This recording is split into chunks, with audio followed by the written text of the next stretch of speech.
nụ ndị be anyị daalụnụ. Anyị abịakwa ọzọ ikwu maka ọlụ na mba ofesi. Ọkwa unu ma na ọlụ a na-akpọ caregiver, healthcare assistant, support worker. Unu na-egekwe geenị ọfụma maka ọtụtụ bata na WhatsApp na-edelu m ihe mụ na fa kwukwere ọfụma. Ebe ahụ ka a na-anọ gbuwe ọlụ ọfụma. Daalụnụ ndị deche ihe na ebe niile unu dee ihe. Mma abịakwa bịa na reply unu biko na onye bịa ya dee afịa maka ọtụtụ ndị mmadụ bata na WhatsApp onye bata ọ na-ede ihe ya bụ ndị na-reply buru ibu na-reply onye a mmazịkwa m onye bụ onye mana afa ka m ji ama mmadụ dee afa gị ọ bụgodị sọsọ afa m a na-agba afa mbụ gị ya bụ first name. Ịchọ itinye afa nna ịchọrọ ịrapụ o nwere ihe njikwa afa nna mmadụ eme ọ ka mmala afa ọ na-adị mma ịchọ ịkpọ mmadụ afa isi ya bịa Chinyere, anti Chinyere, sista Chinyere, broda Onyi, broda Ken, ịmago ịkpọ onye afa iwe na-agwụ ya ịmala onye ị na-agwa maka akpọ mmadụ afa na-agwụ ya ihe ọ na-ege ntị ọfụma ọ na-egosikwa na ịrekọgnaiz ya na ịma onye ọ bụ ịma na a sị na Chukwu mazụ afọ anyị niile ya bụ ịma ndị na-akpọ mmadụ onye edi ya bụ ihe mbụ ị ga-eme bụ ma ịbata ide afa gị ide si na ịfụkwa na Facebook ma ọ na ọyị gị nwaanyị nye gị nke ọbụla idegodi afa gị first ije onye ịmara ije na-agwụ okwu idere afa gị a na-akọwa mmadụ a na-eme ntụrụndọ nkọwa ndị be anyị biko na unu aghọtafekwana ma a na-eme ntụrụndọ gị na nkọwa ya bụ ibe ịkọwa onwe gị ọbụla ya. Kedu ihe anyị na-ekwu? Healthcare assistant, support worker, caregiver, fancha bụ the same thing o nwere ihe dị iche. Ya bụ sponsorship ebu ọ bụrụ na ịbụ graduate ịma njedebezi IELTS graduate ịbụ akọvago gị wetezi akwụkwọ na ịgụrụ akwụkwọ degree gị n'English ọ kọvago gị transcript edeche m ihe niile wee tinye nyekwe ndị WhatsApp ya bụ ndị batacha na WhatsApp abanyebere m na Messenger okwebere ka mba maka ọ na-afịazi arụ ịba ama m ihe kpatara ya mana ọ nọkatakwa ihe eji ya arapụ ya.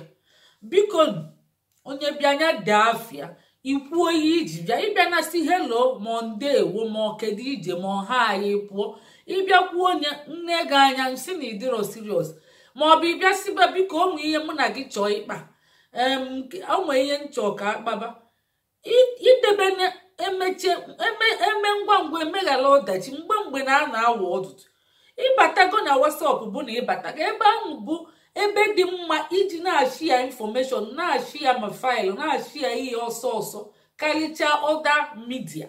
So ịbatago ihe ị ga-emebu ide ihe kọwa onwe gị ikwubene voice ozugbo ihe edegodi ihe kọwa onwe gị ọ bịazi ikwu voice ebidozie voice mana iji na voice bido especially onye ịmara ijikwene voice bido ijiri voice bido ịdabago ya bụ ị ga-eji odide wee bido wee gwaba onye ahụ mkpa gị gaa na mkpa gị direct ebe isi nweta nọmba ya gaa na ebe ahụ direct kwuo okwu ikwuchezi okwu akpabazia. Ya bụ a sị na ịbụrụ graduate na healthcare assistant dịrị gị izi mana ọ ya efukwe gị ego. A sị na ndị nọọsụ bụ n'efu. Nwanne anyị nwaanyị nke bụ senior nọọsụ onye m email ebe ndị nọọsụ ga na-etinye application. Ya bụ ịbụrụ nọọsụ ị ka ga-enenekwa IELTS ahụ maka ịbụrụ full graduate. Onwe ndị ji degree full graduate nọọsụ ọ bụ graduate mana ọ bụchara ihe gbapepụrụ ya ka eji asị fa na-ene IELTS ahụ. So onye bụ nọọsụ ị ka ga-ejekwe nene ọ bụrụ na ị nenebere ya ije na-enene mgbe iji mechekwa so fa na ịbụ nọọsụ ndị obodo oyibo gị dị nso maka fa na-achọ nọọsụ mgbe niile fa na-ala akị ya mgbe niile. Ọ bụrụ na ị ka na-agụ agụ jee gụcha ịgụcha ịbịa anyị ga-enye gị ya bụ connection nye gị link. Ọ bụrụ na ịgụchago ideela anyị na comment section ịbụ nọọsụ iji ihe niile mma etinyekwu the criteria ya bụ eji ga-enye gị sponsorship. So nke ndị nọọsụ aga ndị caregiver a sị na nke unu ọ bụ ibulu graduate ọ ya adịlị gị izi ịma njene n'ebe islet ọ bụ unu fụ ka m si repeat ka unu wee ghọta ịma njene n'ebe islet ma nke unu abụrụ free ọ ga-efu gị obele ego ịghọtago ọ ga-efu gị obele ego mana ofu oge ego ahụ ọ bụ famili gị niile ga-eso bịa ma di ma nwunye. Ọ bụrụ na ịnụbere nwaanyị ịnwekwa ike jee nụọ nwaanyị so that ka unu niile bịabazie n'ofu nja. Ị ka ga-eje nwaanyị weta certificate nke a na-achọ bụ nke court marriage nke unu jee na local gọọmenti jee mee. Ọ bụ nke ndị oyibo na-achọ and fa na-achọkwa ihe ga-egosi na unu dị close maka ịmago fa na-achọ ihe doro anya. A na-achọcha ihe dịka unu na-edekelite ihe na email ma WhatsApp na-asị nke mo my darling my honey nwunye m ọma kedu unu na-ajụ ọra. A na-achọkwa ụdị ihe ahụ ọ bụrụ na unu kpọọ ụmụaka sometimes ịma na o nwekwa mgbe ọ na-aga ọchaja eme DNA ma a suspect ya gị mana ọ bụrụ na a suspect re ga ama mme maka ụfọdụ na-eje kpotechezie ndị abụrụ nwafa si n'ọnwafa so onwe mgbe a na-agba suspect ya mmadụ eme DNA. Ọ bụrụ na ị mere adopt ichitacha akwụkwọ iji mee adopt ọ bụrụ na ụfọdụ man suspect ga-enwe ike asịsị gị chịta akwụkwọ ebe a nọ mgbe unu mụrụ nwa ahụ n'ụlọ ọgwụ mgbe o pempe mgbe ọ na-eto a na-esi foto ma gị na nwunye gị ga na-anọkọchana na-ese foto wit nwa ahụ na ọ na-adịkwa mkpa ọ na-eshow closeness.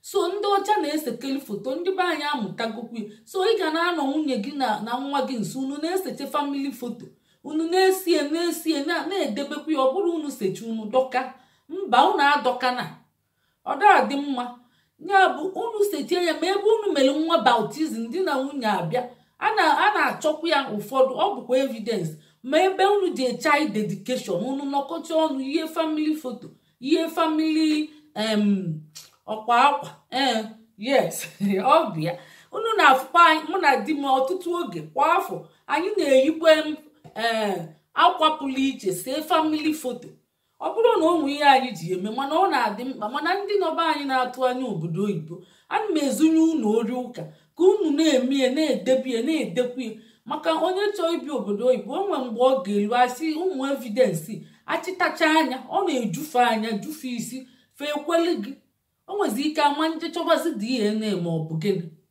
ọ bịa ndị be anyị ya bụ ka unu ghọta ya onye abụrụ graduate inwe ike jee nụ onye bụ graduate ọ ya akọva gị ewere afa nwunye gị mebe ọ bụrụ di gị bụ graduate afa di gị ka eji ga-emekwa o nwekwa a na-emekwa work visa kwa eji m link na-abụ ya bụ connection na-abụ na-eme work visa ka anyị dị sure ya na student visa ọ bụ ihe anyị dị sure mana visiting visa ọ na-ele isi na-abụ o nwee 90% chances mana student visa dị 100%. Ya bụ work visa na sponsorship visa dịkwa 100%. Ya bụ ọ bụ ya ka anyị ji etinyekeli aka na student visa ya na gịnị sponsorship visa work visa mana ịma na ọ na-efu ego sponsorship visa ya na student visa ọ na-efu ego.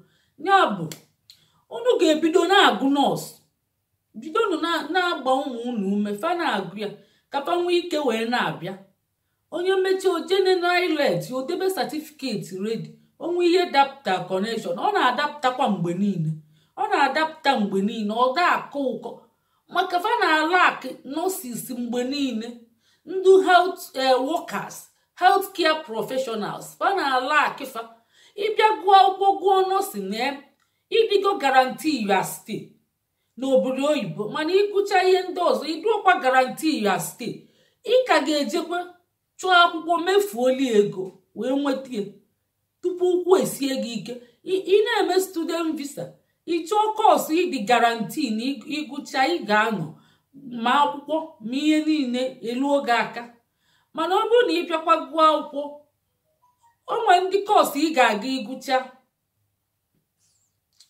stay ga-adịrọ guarantee ya bụ iwekwala ego jee mekwe stay ya bụ permit dukwa ka ego onye a na-akpọgotekwe ọfụ na-afụgo ihe dị iche n'egbe na egbe mma abịa na-ezinye unu ori ụka unu ga na-ege ntị ka m na-atụnye unu azụ na nsi olu. Ọ bụ m bụ Lọlọ Nneka Ijelenze. Ọ bụ na mba United Kingdom ka m si na-ewetara unu ozi ọma. Unu ga-abịa na-akwanyite peji anyị unu ga na-achị anya na kọmentị ka ndị na-amara ọmata ka fa bịa na-enweta infọmeshọn. A sị na nkwado ọgwụ karịrị ọnụnụ ya. Chetakwana na anyị na-epromote Igbo language and culture. Anyị na-asị ka ụmụ anyị sụba Igbo, na-asụkwalụ na ụmụ unu Igbo na-abụnụfe afọ Igbo. Anyị na-akụzikwa nkụzi n'Igbo Class World. Anyị na-akụzi kwa Satọde na ụka. Onye chọọ ka nwa ya mụọ Igbo dịka ezigbote nwa afọ Igbo, ya mee ka anyị malitekwela anyị edemede ka anyị debanye afọ ya n'ụlọ akwụkwọ akpọrọ Igbo Class World. Ọ bụ na Zoom ka a na-akụzi kwa Satọde na ụka. Ya bụ ịma mbịa abịa inwekwala ohere ebe niile ịnọ mba niile n'ụwa niile, ị ka ga-abatakwa na Zoom ahụ bịa solu gụọ akwụkwọ. Ifu gị ya na ọ ga ofele. Ya bụ ndị Igbo teteni n'ụla ka anyị were asụsụ anyị kpọrọ ihe, ka anyị na-amụ oyibo ka anyị ga na-amụkwa Igbo anyị. Unu ekwene ka Igbo anyị nwụọ, maka ọ bakwala ulu nke ukwuu. Ọ bụrụ na asụsụ anyị ekpochapụ, anyị niile ekpochapụgokwa. Ọkwa unu fụrụ ụmụ anyị ada asụ Igbo, ọ bụkwa ọpụreshọn mkpochapụ ka anyị na-eme onwe anyị ya. Anyị na-egbu agbụrụ anyị na-eme ka anyị ghara ịnọzi n'elu ụwa.